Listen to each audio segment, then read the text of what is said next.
Pernah nggak sih kita punya masalah sama orang lain yang rasanya tuh gantung, nggak pernah benar-benar kelar? Nah, dalam beberapa menit ke depan, kita bakal bedah sebuah kerangka rekonsiliasi yang sangat terstruktur, yang diambil dari The Christian Counselor's Manual. Kerangka ini dirancang untuk memastikan nggak ada lagi masalah yang dibiarin gitu aja. Coba deh kita pikirin sebentar, pertengkaran yang nggak pernah tuntas, atau kesalahpahaman di kantor yang dibiarin aja. Apa sih dampaknya? Ini bukan cuma soal perasaan nggak enak loh. Tapi seringkali ada kerusakan jangka panjang yang diam-diam, kayak karat yang pelan-pelan tapi pasti ngerusak hubungan, produktivitas, dan bahkan keutuhan sebuah komunitas. Nah, buku yang jadi sumber kita kali ini punya istilah yang visual banget buat gambarin ini, loose ends, atau ujung-ujung yang terurai. Coba bayangin, seutas tali yang ujungnya udah berjumbai, kelihatan lemah dan berantakan. Nah, itulah inti masalah yang mau coba diselesaikan sama kerangka ini. Oke, jadi apa sih loose ends ini sebenarnya? Menurut buku panduan ini, loose ends adalah masalah-masalah antar orang yang dibiarin nggak tuntas. Dan ini bukan sekedar masalah pribadi loh. Waktu masalah ini nggak diselesaikan, buku ini bilang kalau hal ini menyakiti semua orang dan tidak menghormati nama baik Tuhan. Artinya apa? Masalah personal kita ternyata punya dampak publik yang bisa ngerusak integritas dan reputasi seluruh komunitas. Jadi, ini nih poin paling pentingnya. Masalahmu dengan orang lain itu bukan cuma urusan kalian berdua. Sumber ini menekankan banget bahwa masalah yang nggak selesai itu menguras kekuatan dari seluruh jemaat. Ini tuh kayak racun yang nyebarnya pelan-pelan, tapi pasti melemahkan fondasi komunitas dari dalam. Ya karena dampaknya separah itu jelas dong nyelesainnya juga harus jadi prioritas utama.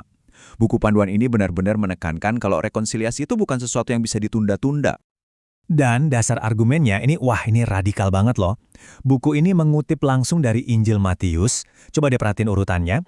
Kamu sadar ada masalah, tinggalkan dulu ibadahmu, momen yang paling sakral, terus pergi, berdamai, baru setelah itu kamu boleh balik lagi buat ibadah.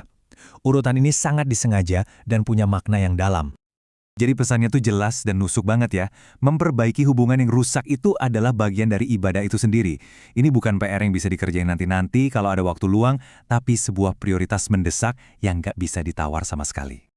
Oke, pertanyaannya sekarang gimana caranya? Nah, buku ini nggak cuma ngomongin prinsip, tapi juga ngasih kerangka kerja yang spesifik dan sistematis banget. Ada 3 langkah yang sangat jelas.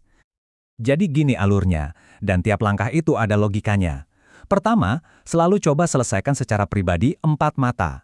Ini penting buat menjaga martabat dan ngasih kesempatan buat berdamai tanpa perlu ada campur tangan orang lain. Kalau itu gagal, baru kita naik level, bawa saksi. Tujuannya tuh bukan buat ngehakimin atau bikin malu ya, tapi lebih ke mediasi dan memastikan kedua belah pihak didengerin secara adil. Nah, sebagai jalan terakhir, kalau semua usaha itu mentok, masalahnya dibawa ke otoritas komunitas, dalam hal ini pimpinan gereja, sebagai penengah akhir. Dan ini penting banget buat kita pegang. Walaupun proses ini disebut disiplin, tujuan utamanya menurut sumber ini sama sekali bukan buat ngehukum. Tujuannya adalah untuk memulihkan orang yang bersalah dan memperbaiki hubungan yang udah rusak. Jadi seluruh proses ini orientasinya selalu ke rekonsiliasi. Teori kan gampang ya, tapi gimana prakteknya di dunia nyata yang seringkali lebih ribet? Yuk kita lihat 2 studi kasus dari buku ini buat ngeliat gimana proses ini diterapin dan apa yang terjadi kalau diabaikan. Oke, kasus pertama, soal gosip. Wah, ini sih kayaknya masalah yang sering banget kita temuin ya kan? Jadi ada sepasang suami istri yang nggak setuju sama keputusan Dewan Gereja, terus mereka mulai ngomongin hal-hal negatif tentang Dewan itu ke seluruh jemaat. Nah, di sini nih letak kesalahannya yang sering terjadi. Si pendeta ngambil pendekatan yang pasif, berharap masalahnya bakal selesai sendiri. Buku panduan ini mengkritik keras sikap kayak gini. Harusnya dia proaktif, menjadwalkan pertemuan khusus untuk ngebahas dosa gosip ini secara langsung. Inilah penerapan langkah 1 yang benar. Datangi dan hadapi masalahnya secara spesifik, jangan cuma berharap masalah itu hilang ditiup angin. Lanjut ke kasus kedua, yang ini jauh lebih pelik. Ada seorang pria bernama Cliff yang selama 4 tahun tanpa henti mencoba berdamai dengan istrinya, Wilma, tapi selalu ditolak mentah-mentah. Situasinya udah buntu banget kelihatannya. Terus, masalahnya di mana dong? Konselornya melihat kalau Cliff itu kayak kejebak di looping. Dia udah ngelakuin langkah 1, datang secara pribadi berkali-kali, tapi nggak ada hasilnya. Kesalahannya adalah dia nggak pernah maju ke langkah berikutnya sesuai proses yang udah dirancang. Solusinya? Ternyata ya, tinggal ikutin aja kerangkanya dengan benar. Cliff diminta buat bawa 2 diakon gereja untuk bicara sama Wilma. Ini adalah langkah 2. Tiba-tiba, dinamikanya berubah total. Ini bukan lagi cuma urusan Cliff melawan Wilma. Sekarang, komunitas secara formal ikut terlibat. Bebannya jadi nggak cuma di pundak Cliff sendirian, dan ini ngasih tekanan yang sehat dan formal ke Wilma supaya mau merespon. Dan luar biasanya, cara ini berhasil memecah kebuntuan yang udah berjalan selama 4 tahun. Oke, mungkin sekarang ada yang mikir, gimana kalau langkah 3 juga gagal? Apa sih tujuan akhir dari proses yang kadang bisa terasa berat banget ini? Yuk, kita lihat tujuan yang lebih besar di balik semua ini. Nah, ini konsekuensi yang paling berat. Kalau seseorang tetap menolak berdamai, bahkan setelah 3 langkah ini, jalan terakhirnya adalah ekskomunikasi, dikeluarkan dari komunitas. Buku ini negasin banget, ini bukan tindakan balas dendam atau kebencian. Ini justru digambarkan sebagai tindakan kasih yang serius dengan harapan tulus bahwa perpisahan sementara itu bisa menyadarkan orang tersebut dan akhirnya membawa dia kembali ke pemulihan.